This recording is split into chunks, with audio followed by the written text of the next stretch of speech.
আসসালামু আলাইকুম বন্ধুরা, কাম উইথ অ্যানাদার ব্লগ। আমরা নতুন একটি ব্লগ নিয়ে হাজির হয়ে গেছি আপনাদের মাঝে। আর বুঝতেই পারছেন যে ব্লগটা কি হতে যাচ্ছে। আসলে আমরা গ্রামের বাড়িতে ঈদের জন্য চলে আসছি। আর সবাইকে অনেক অনেক অনেক ঈদ মোবারক।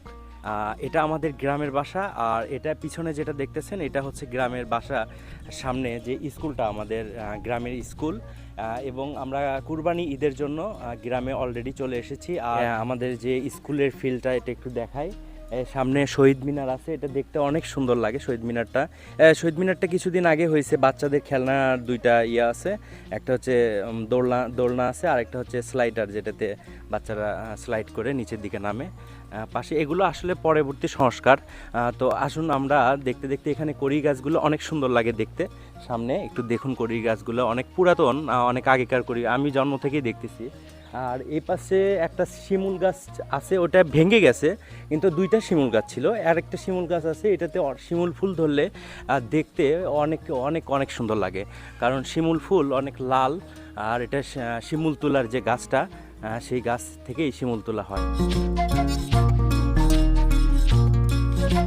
গাইস, এটা হচ্ছে স্কুলের পাশে স্কুল কর্তৃক এই বাগানটা করা হয়েছে। ছোট বাচ্চাদের আসলে বিনোদন দেওয়ার জন্য এই বাগানটা করা।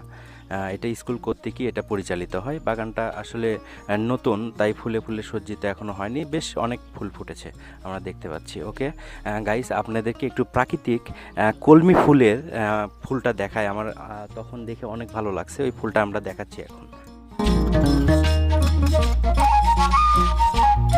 দেখতেই পাচ্ছেন, আসলে আমি প্রথমে ভাবছিলাম এগুলো হচ্ছে কলমি ফুল, তবে পরে দেখলাম যে না, এটা কলমি ফুল না, এটা হচ্ছে কচুরি পানার ফুল। কচুরি পানার ফুলগুলা দেখতে অনেক সুন্দর লাগে, আর নীল কালার। অনেকেই আমরা এই কচুরি পানার ফুলগুলা দেখিনি, বা কচুরি পানার এইভাবে যে ফুল ফোটে এত সুন্দর, সেটা আসলেই উপভোগ করার মতো।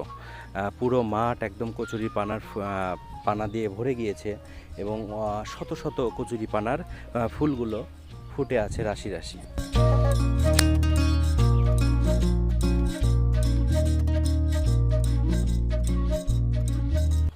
গাইস, দেখতেই পাচ্ছেন এখানে জানলার লাউ ধরে আছে। এটা আসলে জানালাতে হয়। জানালা বলতে কি, এই বাঁশ দিয়ে খুঁটা পুঁতে উপরে যেটা ঝুলিয়ে যে লাউটা হয়, এটাকে বলে জানলার লাউ। তো প্রাকৃতিক পরিবেশে একদম কোনো রকম ওষুধ বা কোনো কিছু ছাড়াই এই লাউগুলো আসলে হয়। এগুলো খেতে আসলেই খুবই অসাধারণ। বাসার পাশেই এই পুকুরটি আমার ছোট কাকার। ঈদের ছুটিতে আমরা সবাই গ্রামের বাসায় এসেছি। ছোট কাকা নিজেই জাল দিয়ে মাছগুলো ধরছে। এখানে জালে অনেক মাছ উঠেছে।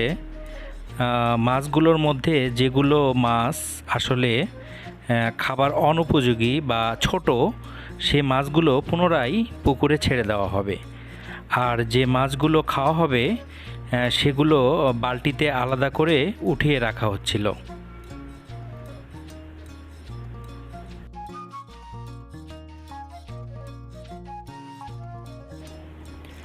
এখন যে পুকুরটি আপনারা দেখছেন, আসলে এটি আমাদের গ্রামের মধ্যে সবচেয়ে বড় পুকুর, এবং বড় পুকুর নামেই এই পুকুরটি পরিচিত। আর এটা আমাদের সকল আত্মীয় স্বজনের ভাগভাগী, এবং সবারই অংশীদার এই পুকুরের। এবং এই পুকুরে বসেই মা সবসময় মাছ ধরে। যখনই গ্রামে যাই, যে সময়ই যাই, মাছ ধরতে এই পুকুরটাতেই চলে যাই বড়শি হাতে করে।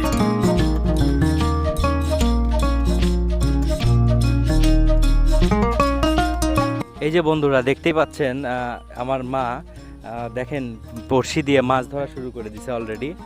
আর বাসায় এসে, গ্রামে এসে তার কাজই এটা, বড়শি দিয়ে মাছ ধরা। ঠিক আছে, এটা আমাদের অনেক ভাগীর পুকুর। তো এই পুকুরে আম্মু সবসময় বড়শি ফালায় মাছ ধরে। দেখেন এখানে কি কি মাছ ধরছে, আমরা একটু দেখি।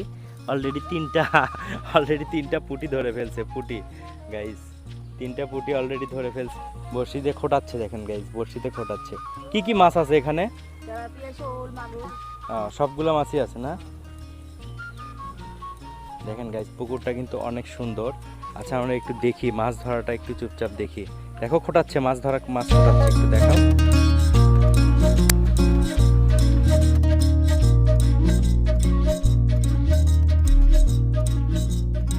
হঠাৎ করেই দূরে দুইটি বাচ্চাকে দেখলাম সাঁতার কেটে আসতেছে। আসলে এই ছোটোবেলার কথা মনে পড়ে গেল তাদের দেখে। আমরা যখন গ্রামে যেতাম ঠিক এভাবেই পুকুরে গোসল করতাম এবং চাচাতো ভাই বোন সবাই একসাথে পুকুরে সাঁতার কাটতাম। তো শহরে আসলে আমাদের এভাবে পুকুরে গোসল করা বা সুযোগ হয়ে ওঠে না। শহরের জীবন আর গ্রামের জীবনের অনেক বড় তফাৎ, সেটা তো সকলেই আমরা জানি।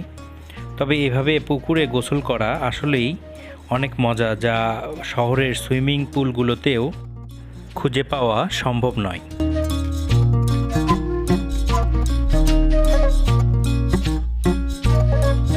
দেখতে দেখতেই মা হঠাৎ করে বড়শিতে আরেকটি পুঁটি মাছ পেয়ে গিয়েছে। প্রথমে ভেবেছিলাম যে বড় কোনো মাছ, পরে দেখলাম যে আসলে না, পুঁটি মাছই উঠেছে। তো এই পুকুরে অনেক তেলাপিয়া মাছও ওঠে। আমাদের পূর্বের ভিডিওতে আমরা যে ভিডিও দিয়েছিলাম সেখানে যে বড় সাইজের তেলাপিয়া মাছটা ছিল, ওইটা আসলে এই পুকুর থেকেই বড়শি দিয়ে ধরা। পুকুরটির চারপাশে যে গাছগুলো ছিল সেখান থেকে পাখির ডাক শোনা যাচ্ছিল। আসুন আমরা একটু চুপ করে পাখির ডাকগুলো শুনতে থাকি।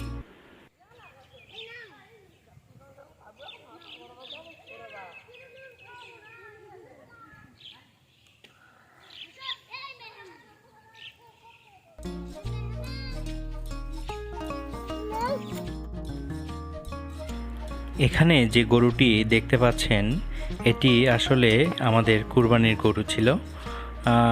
আমি আর আমার বাবা হাট থেকে গিয়ে গরুটি কিনেছিলাম। গরুটির নাম দিয়েছিলাম কালাচান। কালাচানকে আমরা ঈদের 4 দিন আগে ক্রয় করেছিলাম। বগুড়া জেলার এটা ধাপের হাট, অনেক বড় উত্তরবঙ্গের একটা হাট। এই হাট থেকে আমরা গরুটি ক্রয় করেছিলাম কুরবানির উদ্দেশ্যে।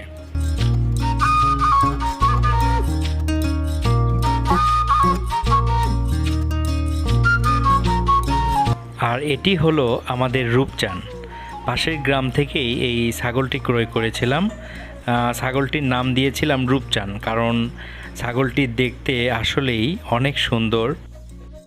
আসলে এই নামটি আমার মাই ঠিক করে দিয়েছিল। সে দেখতে অনেক সুন্দর ছিল, এই জন্য ছাগলটির নাম রূপচান রাখা হয়েছে। এটা সবসময় আমাদের বাসার দরজার সামনেই দাঁড়িয়ে থাকতো। মা ওটাকে সবসময় গায়ে হাত দিয়ে আদর করত। আসলে এই কুরবানি পশুটিকে আদর করাও একটি সওয়াবের কাজ।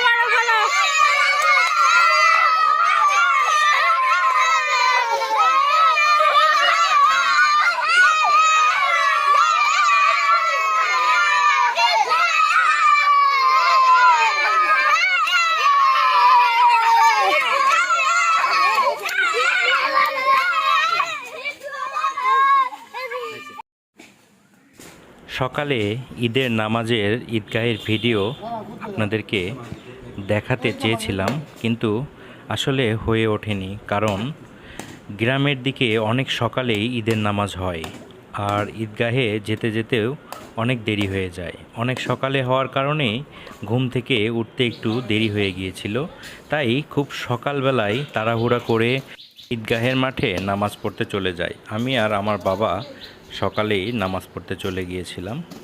সেই সময় আমাদের ভিডিও করার মতো কোনো ডিভাইস সাথে ছিল না, তাই আপনাদেরকে আমি ঈদগাহের আমাদের ঈদগাহ এবং নামাজের ভিডিওটি দেখাতে পারছি না বলে আন্তরিকভাবে দুঃখিত।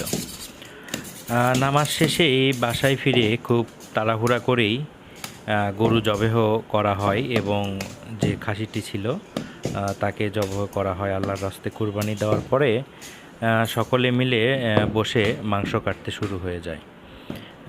ঈদের আনন্দ সারাদিন মাংস কাটা এবং দারিদ্র এবং আত্মীয় স্বজনের মধ্যে মাংস বিলিয়ে দেওয়ার আনন্দটাই যেন অন্যরকম।